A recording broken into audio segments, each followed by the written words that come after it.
발치는 도대체 언제 해야 할까? 그리고 왜 해야 할지 한번 지금부터 시작합니다.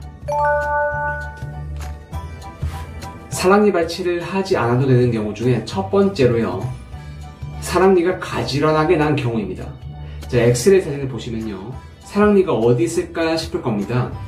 흰색 동그라미가 쳐진 다음 사진을 보시면요, 이 사랑니가 잘 보이죠? 이 큰 어금니가 3개가 있으면요, 가장 뒤쪽에 있는 어금니가 바로 사랑니입니다.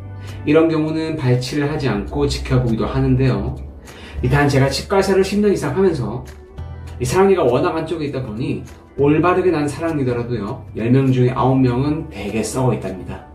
즉 대부분은요, 안쪽까지 관리를 하기가 쉽지 않습니다.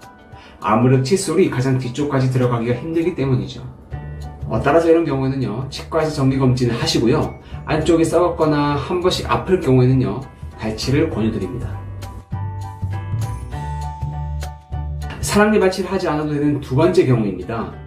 이 사랑니가요, 뼛속 깊이 묻어져 있는 경우, 만약 불편감을 느낀 적이 없으시다면요, 발치를 안 하셔도 됩니다.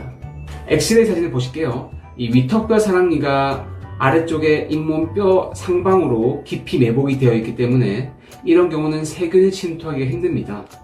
자, 다음 사진을 보시면요, 아래쪽 사랑니입니다. 마찬가지로 이런 경우에도요, 세균이 침투하기가 힘들기 때문에 지켜보는 경우가 많습니다. 정확한 진단은 치과에 가셔서 한번 판단해 보시면 됩니다. 다만 무릎이 생기는 경우가 가끔 있는데요, 이 부분은요, 치과 검진을 통해서 확인을 하시면 대부분 무리 없이 진행이 됩니다. 아주 드물기도 하고요.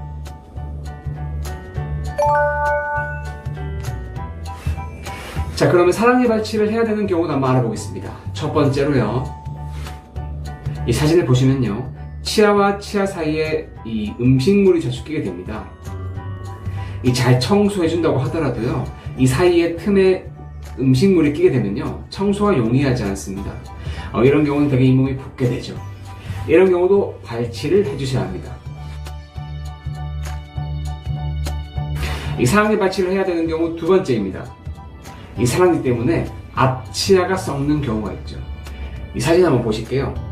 이 사랑니 앞쪽으로 음식물이 끼고 세균이 침투하면서 앞쪽 치아까지 썩게 만들었습니다. 그래서 그 부위로 사랑니가 점점 이동해서 앞치아에 엄청난 데미지를 입히고 있죠.